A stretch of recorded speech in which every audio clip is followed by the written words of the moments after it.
It's time for Lindsay's essay of the day. Yay! Brought to you by We Should Write, right? A reading from my journal on my computer. Do you remember exact moments you got mean-girled growing up? I do very much. And at risk of sounding dramatic, wink wink, trauma comes in all forms, big and small. And this one may sound silly, but it's something that keeps surfacing lately in my mind and conversations, especially as I'm raising a young daughter. And I think small moments and comments and smaller people can make massive impacts on us whether we realize it or not, and are worth talking about. So let me take you back to 5th grade. I think the year was 1990, and even if it wasn't, I'm going to say it was because that means Ice Ice Baby, Vogue, and the Grease Megamix were top 10 singles that year, and that feels like simpler, albeit ridiculous, times that I could use more of these days. But that doesn't mean the mean girls weren't there. So I was somewhat a part of this circle of girls in elementary school, and without naming names, there was one girl that for some reason was the leader. I can see all their faces now, hers in particular, and my lower stomach immediately tightens up as I envision them in the schoolyard. My parents were very aware of me coming home upset just about every day due to something someone had said, or an outfit I didn't have, or an invite I didn't get. But it was more than that. There was targeting for sure. And what I remember is that they would basically pick one girl a week, who, mind you, was supposedly one of their friends, to be mean to. In my imagination, as I look back, they met up in some sort of council. Everyone presented their case on who to hate that week, and the leader of the pack approved or denied it, and ultimately always went with her own choice, but made her croonies feel like they had a say. And that poor soul, which was me multiple times, got treated like shit that week. And for some messed up reason I will never understand, allowed it to happen and was so grateful to them the following week for allowing me back in their good graces, just genuinely happy they were talking to me. I see what this did to my confidence and how I moved through life moving forward because of it, but I have no idea how I got to the place where it seemed okay.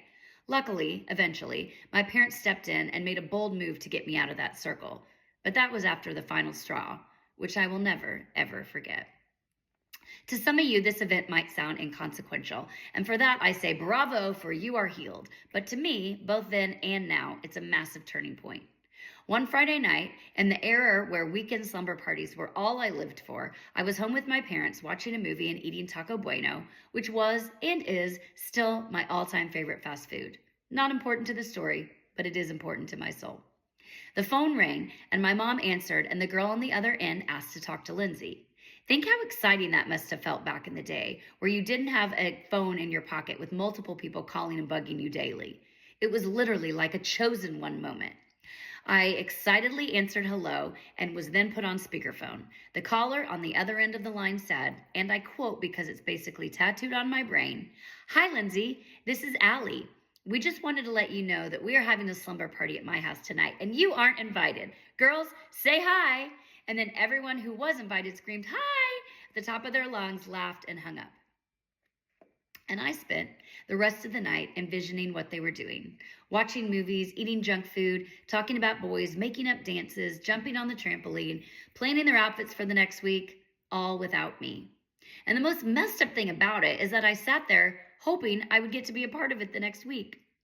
Pretty shortly after that, my parents decided to move me to another elementary school, which would feed into a different junior high, so I wouldn't be with that group of girls for the next few years at least. That did mean, however, that I ended up back with them in high school, but I guess the thought was that I'd have time to grow up and be a little more confident and realize there's more to life than them. Now, it worked for the most part, as I found some of the kindest girls at the next elementary school, who I'm still friends with today, and gave me a way better base and core values. And also, I knew if I ever saw anyone being mean-girled, I would always remember how it felt and do my best to not necessarily stand up for them, because that's really hard to do growing up, but befriend them, which I often did. I remember walking down the hallway in 12th grade one day in my cheerleader uniform, head cheerleader, I might add, and I own it, with a very shy, very short kid from theater, and one of the guys in the Kegger Boys, yes, that was somehow a cool group of kids, asked, as if out of a movie, "What are you doing with Alan?" And I said, he's my friend, and we're going to work on a scene together." They made kissy noises, I can still hear them, and I grabbed Alan's arm and turned around and smiled. I don't know what that did for Alan, but it felt powerful to me. I mean, listen, if Jessica Simpson, who I grew up with, can be mean-girled, beautiful, talented, kind, and now, of course, wildly successful Jessica Simpson, then no one is safe. It's just a matter of what you do with that fuel to your fire. Do you let it burn you? Or is it the match that lights you up the rest of your life? Not because you have anything to prove, but because you don't. Whose world is this? The world is yours. The world is yours. Mine is